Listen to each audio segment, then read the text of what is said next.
Aujourd'hui, nous continuons avec La gloire de mon père et nous allons lire page 66 jusqu'à, je pense, la page 71. On y va. Lorsque ma mère, qui nous attendait à la fenêtre, vit arriver ce chargement, elle disparut aussitôt pour reparaître sur le seuil. « Joseph, dit-elle, selon l'usage, tu ne vas pas rentrer toutes ces saletés dans la maison ?» Ces saletés, dit mon père, vont être la base d'un mobilier rustique que tu ne te lasseras pas de regarder. Laisse-nous seulement le temps d'y travailler. Mes plans sont faits et je sais où je vais. Ma mère secoua la tête et soupira, tandis que le petit Paul accourait pour aider au déchargement.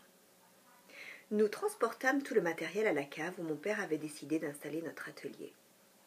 Nos travaux commencèrent par le vol, dont je fus chargée, d'une cuillère en fer battu dans un tiroir de la cuisine.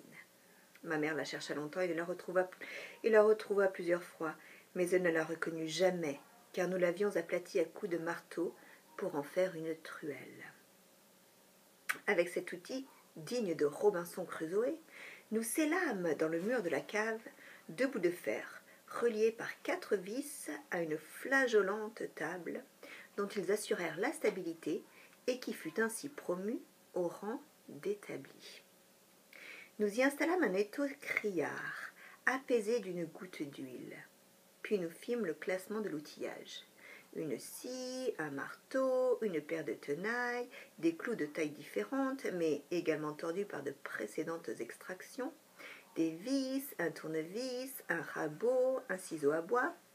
J'admirais ces trésors, ces machines que le petit Paul n'osait pas toucher, car il croyait à la méchanceté active des outils pointus ou tranchants, et faisait peu de différence entre une scie et un crocodile.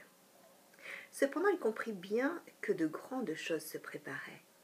Il partit soudain en courant et nous rapporta, avec un beau sourire, 2 bouts de ficelle, de petits ciseaux en celluloïde et un écrou qu'il avait trouvé dans la rue. Nous accueillîmes ce complément d'outillage avec des cris d'enthousiasme et de reconnaissance, tandis que Paul rougissait de fierté. Mon père l'installa sur un tabouret de bois et lui recommanda de ne jamais descendre. « Tu vas nous être très utile, lui dit-il, parce que les outils ont une grande malice. Dès qu'on en cherche un, il le comprend et il se cache.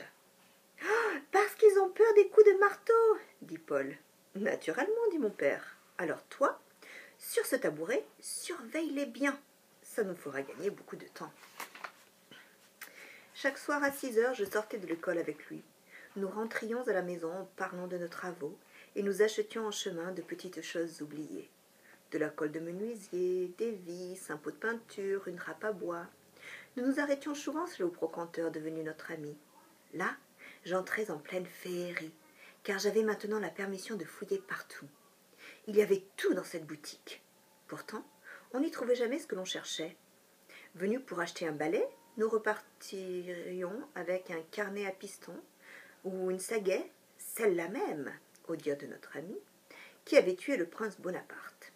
Dès notre arrivée à la maison, ma mère, selon le rite établi, nous dépouillait de ce butin, me lavait les mains en grande hâte et brossait nos trophées à l'eau de Javel. Après cette toilette médicale, je plongeais dans l'escalier de la cave et je trouvais mon père en compagnie de Paul dans l'atelier. Il était éclairé par une lampe à pétrole. Elle était en cuivre un peu cabossé et portait un bec matador, c'est-à-dire que la mèche circulaire sortait d'un tube de cuivre et montait sous un petit champignon de métal qui forçait la flamme à s'épanouir en corolle. Cette corolle était assez large pour la contenir. Le verre que les Anglais appellent excellemment la cheminée avait à sa base un renflement du plus bel effet.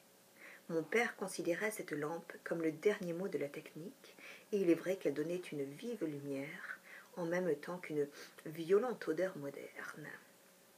Nous commençâmes par l'assemblage des chaises. C'était un puzzle, et d'autant plus difficile à résoudre, que les barreaux n'entraient pas dans les trous des montants, et qu'ils n'étaient pas tous de la même longueur. Nous allâmes revendiquer chez l'antiquaire, qui feignit d'abord de s'étonner, puis nous donna une botte de barreaux. Il tint à la sortir d'un petit cadeau, sous la forme d'une paire d'étriers mexicains. À grand renfort de colle forte dont je faisais fondre les galettes dans de l'eau tiède, les 6 chaises furent reconstituées puis vernies. Avec de la ficelle épaisse, ma mère tissa les sièges. Par un raffinement imprévu, une triple cordelette rouge en cernait le bord. Mon père, les ayant rangés autour de la table de la salle à manger, les contempla longuement.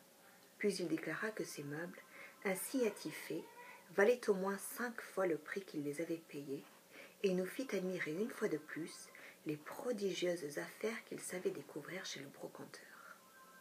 Ce fut ensuite le tour de la commode, dont les tiroirs étaient si fortement coincés qu'il fallut démonter tout le meuble et user longuement du rabot.